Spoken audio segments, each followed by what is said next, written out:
కళ్యాణ్ గారు మీరేమంటారు? ఒక హెల్దీ వాతావరణం అంటే ఆరోగ్యకరమైన పోటీ అనేది ఎందుకు మిస్ అయింది? అంటే నిజంగానే స్పోర్ట్స్లో ఏదైనా ఓడిపోయినప్పుడు నెక్స్ట్ టైం బౌన్స్ బ్యాక్ అయ్యి వద్దాము అనే స్పోర్టివ్నెస్ వాళ్ళకి లేనప్పుడు అది మానేసి రివెంజ్ రాజకీయాలు ఎక్కువైపోయాయి. అంటే ఈసారి ఓడిస్తారా దాన్ని పర్సనల్ గ్రడ్జ్ పెట్టేసుకునేంత ఇదిగా దిగజారిపారు. అంటే ఫ్యాక్షన్ సినిమాల్ని రాజకీయాలు చూపించేస్తున్నట్టున్నాయి.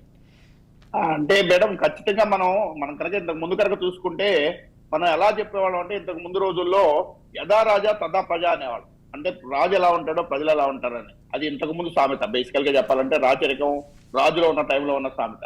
కానీ ప్రజాస్వామ్యం కీలక పాత్ర పోషిస్తుంది. నేటి తరంలో ప్రజాస్వామ్యంలో మనం చెప్పుకోవాలి దీన్ని ఎలా మార్చి చెప్పొచ్చు అంటే యథా ప్రజ తదా రాజాగా మార్చి చెప్పొచ్చు మేడం. అంటే ప్రజల్లో నుంచి వచ్చిన నాయకులు, ప్రజల్లో నుంచి వచ్చిన వాళ్ళు ఈ పరిస్థితికి ఈ దుస్థితికి ఒక రకంగా ప్రజలు కూడా కారణం అని చెప్పి నేను అంటాను మేడం. ఎందుకంటే దీనికి కారణం ఏంటంటే మనం కనుక పూర్తిగా విశ్లేషిస్తే ఇందాక మిత్రులు ఒక పాయింట్ చెప్పారు. ప్రజాస్వామ్యంలో ఉండి ప్రతిపక్షంలో ఉండి కూడా మనం చూపించవచ్చు ఖచ్చితంగా మేడం. ఇంతకు ముందు తరం కనుక తీసుకుంటే పుచ్చలపల్లి సుందరయ్య గారు లాంటి వాళ్ళు కానీ లేకపోతే తరిమల్లి నాగిరెడ్డి లాంటి వాళ్ళు కానీ వీళ్ళందరూ జీవితకాలం పాటు ప్రతిపక్షంలోనే ఉన్నారు. ప్రతిపక్షంలోనే ఎమ్మెల్యేగా ఒక పార్లమెంటేరియన్ గా వాళ్ళు ఒక పాత్రని ప్రజల తరపున వాళ్ళ వాయిస్ వినిపించి వాళ్ళు ఒక ఎంతో ఆదర్శవంతమైన భూమికను పాటించారు. మనం తరతరాల్లో మారినా చెప్పుకునేంత చక్కటి పాత్రని వాళ్ళు అడిగే ప్రశ్నలు కానీ వాళ్ళు ప్రజల తరపున గొంతు వినిపించడం కానీ చట్టసభలో కానీ చేసి ప్రతిపక్షంలోనే వాళ్ళ జీవితం మొత్తం ధారపోశారు.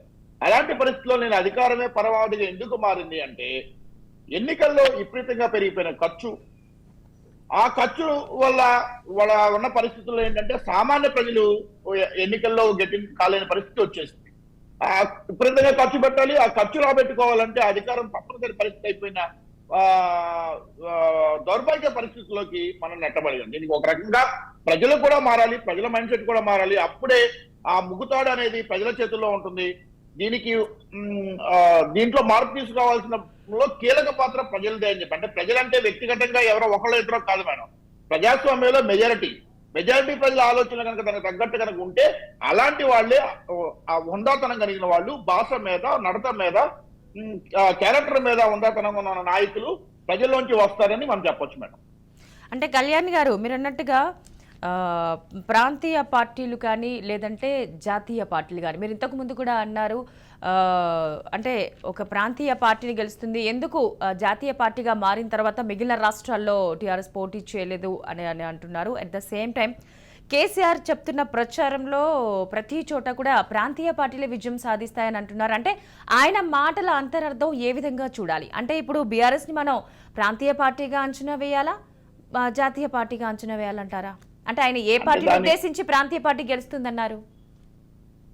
మరి ఇక్కడ నాకు తెలిసి తెలంగాణలో ఇప్పుడు అధికారం కూడా పోరాటంలో ఎక్కడా కూడా ప్రాంతీయ పార్టీ లేదు మేడం. బీఆర్ఎస్ జాతీయ పార్టీగా మారిపోయింది. మరి 2-4 ధోరణి ఏంటి అదే నేను ఇందాక చెప్పాలి మేడం. జాతీయ పార్టీగా మారిన తర్వాత ఇతర రాష్ట్రాలు ఎందుకు పోటీ చేయట్లేరు? లేకపోతే ఇతర రాష్ట్రాల్లో బ్రాంచ్ ఓపెన్ చేసిన తర్వాత ఆ రాష్ట్రంలో జరిగితే మాకేపల్లి ఇక్కడ అని మాట్లాడటం. ఇక్కడ ఆ 2-4 ధోరణి అనేది మాత్రమే మనకి ప్రశాంతంగా వస్తుంది. ఇంకో విషయం కూడా చెప్పదలుచుకున్నాను. టీఆర్ఎస్ నుంచి నేను 10 ఏళ్ళు అధికారంలో ఉన్నారు. తెలంగాణ కోసం ఏర్పడిన ఉద్యమ పార్టీ తర్వాత అధికారంలోకి వచ్చింది. 10 ఏళ్ళు అధికారంలో ఉన్నారు. తెలంగాణ ఒక ఉద్యమానికి కీలక ప్రాధాన్యతగా పేర్కొంటున్న నిధులు, నీరు, నియామకాలు ఇందాక మిత్రులు కూడా దాన్ని ప్రస్తావించారు. ఇక్కడ నిధులు వచ్చేసరికి ఇప్పుడు ఇండిపెండెంట్ రాష్ట్రం అయింది కాబట్టి నిధుల విషయంలో ప్రాబ్లం ఏం లేదు. నిధులు అనేది వాళ్ళకి నచ్చిన స్టైల్లో అక్కడ ఉన్న ప్రభుత్వాలు ఖర్చు పెట్టుకోవచ్చు. ఇంతకు ముందులాగా ఆంధ్ర ప్రాంతమో రాయలసీమ ప్రాంతంతో పంచుకోవాల్సిన అవసరం లేదు కాబట్టి. ఇక రెండో పాయింట్ తీసుకున్న నీరు నియామకాల విషయం తీసుకుందాం. ఇక్కడ తెలంగాణ రాష్ట్రం యొక్క మార్పు ఏ రకంగా ఉంది? నీరు విషయం తీసుకుంటే కాళేశ్వరం ప్రాజెక్ట్ తో లక్షల కోట్ల రూపాయలు ఖర్చు పెట్టి ఆ ప్రాజెక్ట్ యొక్క పరిస్థితి ఏంటి అంటే ఒక రకంగా చెప్పాలంటే దాని మీద నాకు ఒక ఆందోళన ఉంది మేడం. చాలా సందర్భాల్లో నేను న్యూస్ పేపర్లో చూశాను.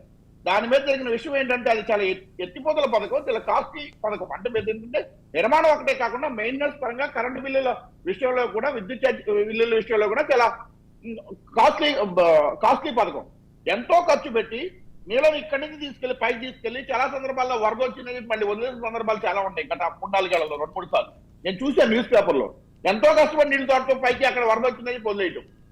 ఇంకోటి ఏంటంటే ఇప్పుడు తాజాగా చూసుకుంటే ఒక రిజర్వాయర్ యొక్క పిల్లర్ కుంగిపోయింది. ఆ పిల్లర్ కుంగిపోవడంతో ఆ ప్రాజెక్ట్ యొక్క భద్రత కానీ భవిష్యత్తు కానీ ప్రశ్నార్థకమైంది అంటున్నాం.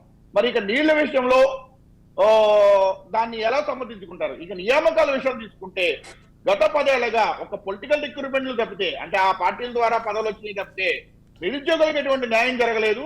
నిరుద్యోగులు రకరకాలుగా ఇబ్బందులు పడుతున్నారు. పర్టికులర్ గా చెప్పాలంటే టీఎస్పీసీ పరీక్ష ద్వారా జరపాల్సిన గ్రూప్ 1, గ్రూప్ 2 పరీక్షలు కూడా మీన్స్ ఆ పరీక్షలు కూడా ప్రశ్నపత్రాలు లీక్ అవటం ఇలాంటి ఇష్యూస్ వచ్చి జరిగింది. అలాగే గత 3-4 ఏళ్ల క్రితం చూసుకుంటే ఇంటర్మీడియట్ పిల్లల విషయంలో కూడా చాలా ఇబ్బందులకు గురయ్యారు. ఈ రకంగా నియామకాల విషయంలో కూడా వాళ్ళు సరైన చేపట్టలేదు. ఇంక మనం కనుక చూసుకుంటే ఇప్పుడు జరుగుతున్న ఎన్నికల్లో కూడా చూసుకుంటే డిగ్రీ చదివినా నాకు ఉద్యోగం లేదు కాబట్టి నేను బర్రెలు కాసుకుంటాను అని బర్రెలకగా సోషల్ మీడియాలో ట్రెండింగ్ లో ఉన్న శిరీష అనే ఒక యువతి ఇప్పుడు స్వతంత్ర అభ్యర్థిగా, దీనికి నిరసనగా స్వతంత్ర అభ్యర్థిగా పోటీలో ఉంది. ఆమెను నిజంగా అభినందించాలి. ఒక సాధారణ యువతి ఆమె ఆక్రోశాన్ని వెళ్ళవస్తూ నేను డిగ్రీ చదువుకున్నాను, నాకు అవకాశాలు రావట్లేదు, ప్రభుత్వం ఒక పోస్టులు ఫిల్ చేయట్లేదు అంటే నియామకాల విషయంలో కూడా ఈ 10 ఏళ్ల అధికారంలో ఉండి ఏం చేయగలిగింది అనేది తెలంగాణ రాష్ట్ర సమితి స్పష్టంగా చెప్పాల్సిన అవసరం అయితే మాత్రం ఉంది మేడం.